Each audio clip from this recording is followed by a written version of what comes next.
Hey guys, and happy Tuesday. I hope you're home somewhere warm and safe.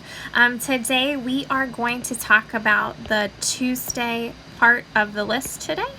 So we are going to just be looking at page 3, page 8, looking at some antonyms. Your first read will be a YouTube, so you will listen to it, follow along with the YouTube, and fill out your SQ3R, and then complete your homework.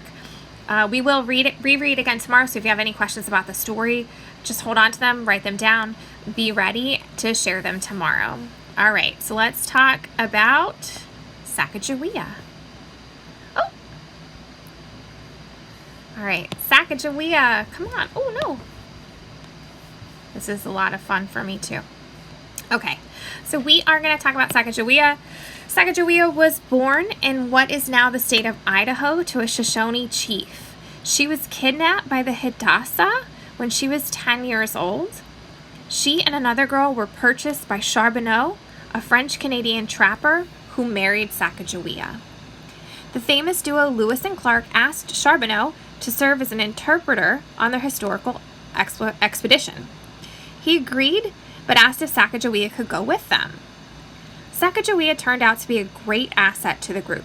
She helped with translation, and according to Clark, she was a token of peace to the Indians they would meet. Sacagawea would have her first child on the trail. She would also meet up with her brother, who was the head of the Shoshone tribe. It was an incredible reunion. She did not stay with her lost family, but continued on with the expedition.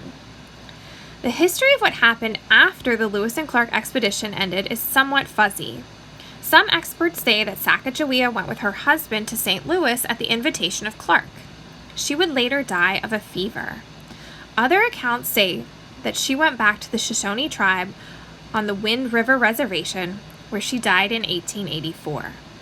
Either way, Sacagawea was a great person in American history. What is meant by the word asset used in the passage? So in the second paragraph, it says, Sacagawea turned out to be a great asset to the group.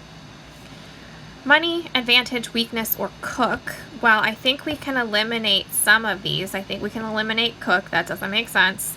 And weakness would not be something that they would say was great, since she helped with things. So also not money. So it has to be advantage. So see if it works. Turned out to be a great advantage to the group. Absolutely. That is the most correct choice. What's the meaning of the phrase token of peace? So she turned out she was a token of peace to the Indians they would meet. So specifically to the Indians. They didn't have a dove, so they used Sacagawea. That's your gimme. Like, that's definitely not right. If the Indians saw Sacagawea, they knew she would be on their side. Maybe. When the Indians saw a female Indian, they would not think the men meant harm. I don't know. Sacagawea would receive payment if she was able to interpret and act peaceably with the Indians. So we know that that's not right. So it's between B and C. I would say C is the most correct. Because they're talking about peace, we want the one that means they would do no harm. So since it says harm, the opposite of harm would be peaceful interaction. So we know that might be what they mean. Okay, so after reading the passage, what can you infer about Sacagawea and Lewis on the Lewis and Clark expedition? So what can we infer? Using it together, she was a hard worker and able to handle the great strain of traveling. Maybe. She was weak and needed a lot of support. Absolutely not. She was able to find hope in her new life. No. She was defiant and stubborn. That doesn't make any sense either. So A is the only one that makes sense. She was a hard worker and able to handle the great strain of traveling. I mean, she even had her first child on the trail, so she must be like Superwoman. Which statement explains what made Sacagawea so famous? She was the first Shoshone Indian to be kidnapped. It's probably not true, sadly. She was the first female to travel to the northwestern United States. It doesn't say anything about that. She was able to serve as an interpreter and help Lewis and Clark. Makes sense. She was able to speak 9 languages. That's also not referenced. So the only one that makes any sense is that she was able to serve as an interpreter to help Lewis and Clark. Okay. So let's mark that off and head for some troublesome verbs. These are particularly troublesome. So remember yesterday we were just looking at these 6 that have much different, present, past, and past participles, some crossover, and you really do need to take a look at the meaning before you can insert them in a sentence. So let's look at this. It says choose the form of the underlined verb indicated in the parentheses. Use the chart to help you write the sentence on the line. Okay, instead of the sentence, let's just rewrite the word. Wes lay the sheet music on the shelf. So he placed it on the shelf. The past is laid. So make sure you have laid on the line. The past of lay is laid. The twins lie beside the pool relaxing in the past. So they're resting by the pool relaxing. The past is lay. The twins lay beside the pool relaxing. That's confusing, but it's okay. We'll keep practicing. Their towels lie on the concrete all day. So they're, in the past participle of lie is their towels have lain. We'll say have lain. This is the hardest one. We lay the groundwork for next year's concert. We want to put it in past participle. So lay is to put or place. We put in place the groundwork. So we have laid. We have laid. Oh, Marty is upset about troublesome verbs as well. Marty, shh. In this song, lay the heaviest emphasis on long vowels. So we're going to place the heaviest emphasis on long vowels in the present. The present of lay is lay.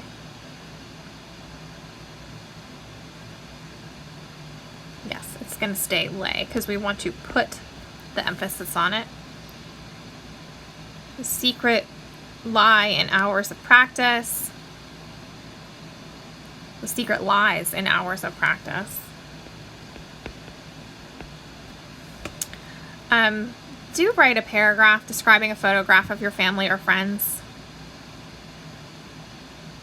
Use as many principal parts as you can. Ooh. I'm going to let you work on that. We'll go over them tomorrow. I will write one as well and maybe even bring that picture if I can find it. Okay, so tonight, or, before you're done here, do this paragraph. Let's say at least 3 sentences. See if you can use at least a couple of these words.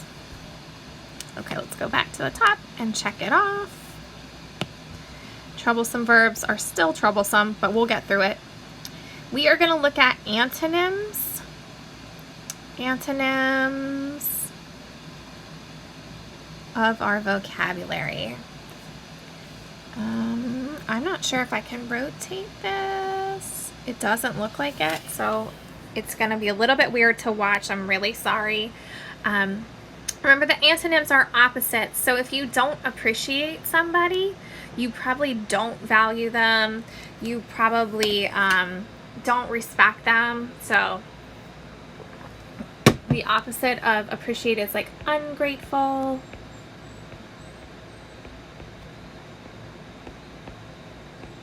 or disrespect.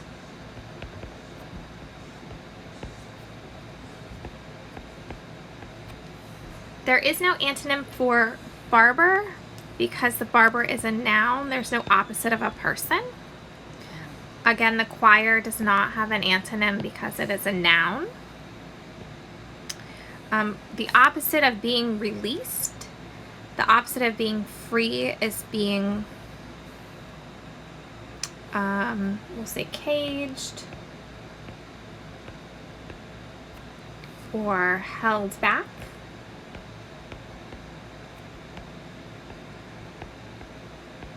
The opposite of slavery is freedom. The opposite of religious is atheist.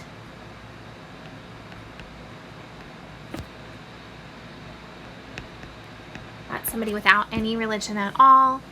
And there's no opposite of a teenager because it's a noun. Now you can add any other antonyms that you think work well with these, and make sure that you're working on your sentences so that they are done by Friday. All right, let's go back to the top. Mark this one off. We're going to look at page 16, then start the SQ3R, and then you are going to be on your own. So let's take a look at the homework from last night.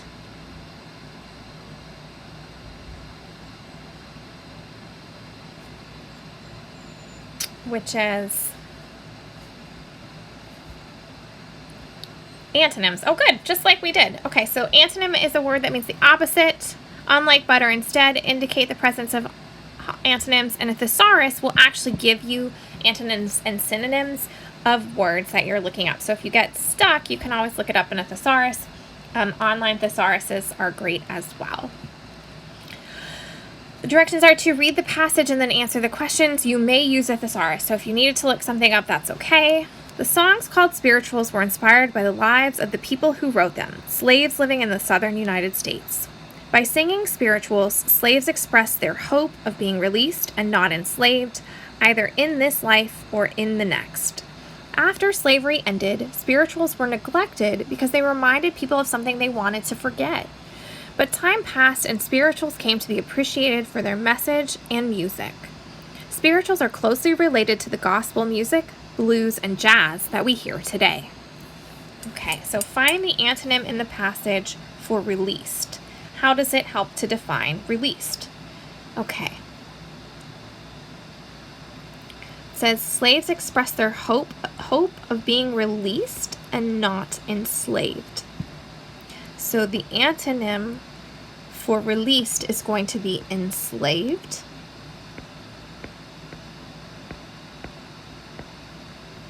And how does it help to define release? Well, if I know that it's not enslaved or not in slavery, then I know that released has to be the opposite of that, which would be freedom, or being free or being paid for the work that you do, not being held in bondage. So the antonym helps by giving you what is the opposite, so you can find what you're looking for. Find the antonym for appreciated. How does this antonym help to define appreciated? Sorry, let me clean this up. So it says, after slavery ended, spirituals were neglected because they reminded people of something they wanted to forget. But time passed and spirituals came to be appreciated. But time passed and spirituals came to be appreciated. So first they were neglected. So the opposite of appreciated is going to be neglected.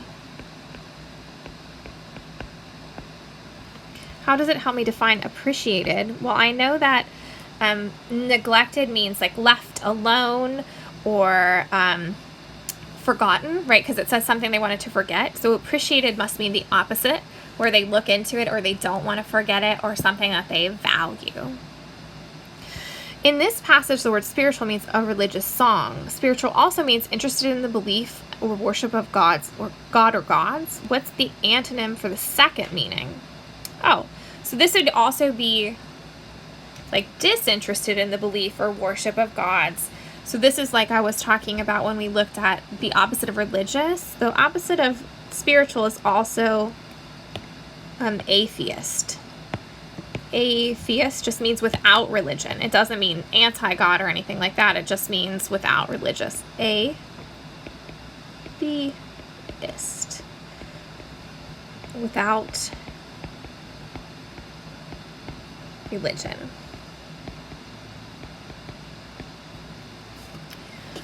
You can also look that up because that's not a typical word that you might see. So if you wanted to look it up, you can always just Google. So if you type in spiritual,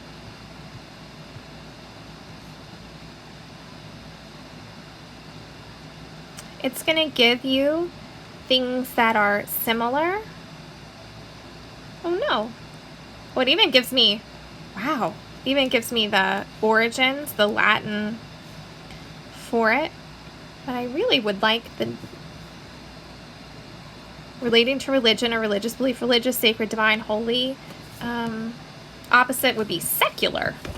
Okay, so secular, meaning not related to church. So if you use this, just search, it'll be the opposite. So it gives you synonyms and antonyms. So let's go ahead and put secular in as well because it's always a good day to learn a new word.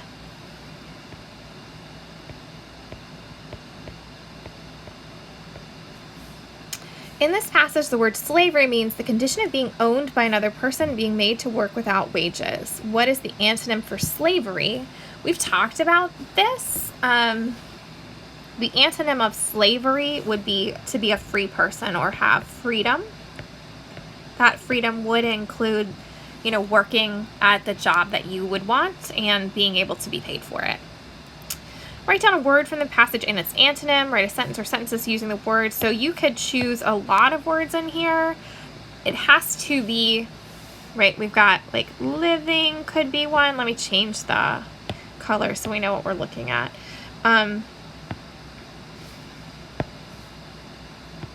So living, the antonym for living is dying.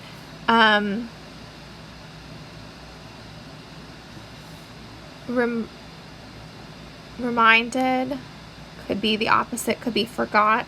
I'm not sure why it's so opaque because I didn't set it to be anything but. Okay. I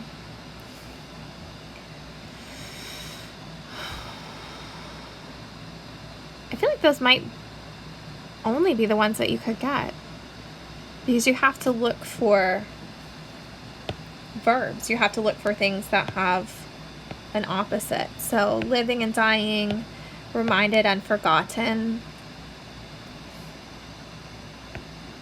But I'll be interested to see what you chose if you found another one that I didn't pick. Okay, so let's take a look at our SQ3R. Again, I'm not sure how to rotate this, so you're going to have to watch me do things sideways. I apologize. I wish I was better at technology today. So the topic of the text, today's text that we're looking at is Mahalia Jackson, is the name of the text, but that's not necessarily the topic. So let's write the title.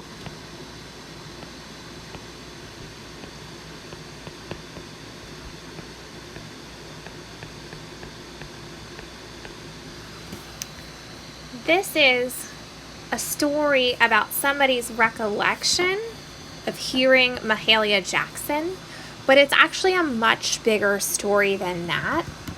It's about the influence of music on someone's life and how they feel. You're going to get a lot of references to jazz and blues and a lot of personal reflections on what it means and how it feels to this author or to this subject. So you want to pay attention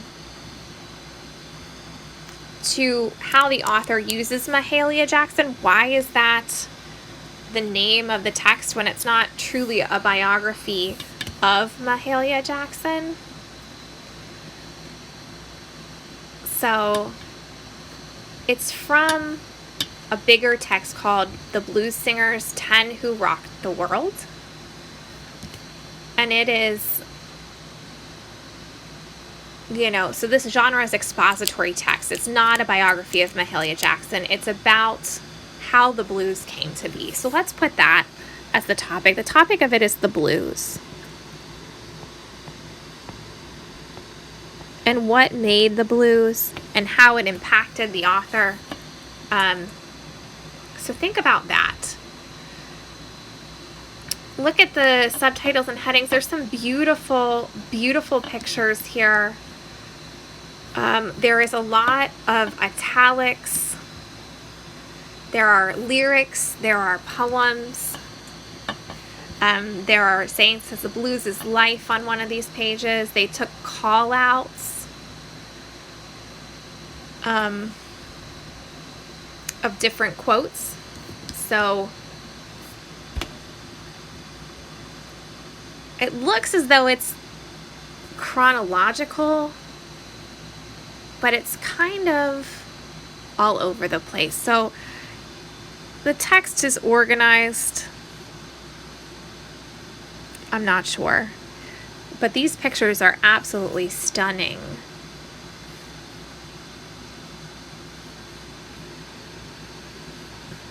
So go ahead and describe the one you like best, or even the caption you like best. So I'm starting with some questions. Make sure you fill out your 3 questions. And see if you can find them, and try to be intentional with your questions to help you understand the text. I know that some questions are always there, how old was Mahalia Jackson, or was she ever married, things like that. But think about it in the form of that this is about how the blues came to be.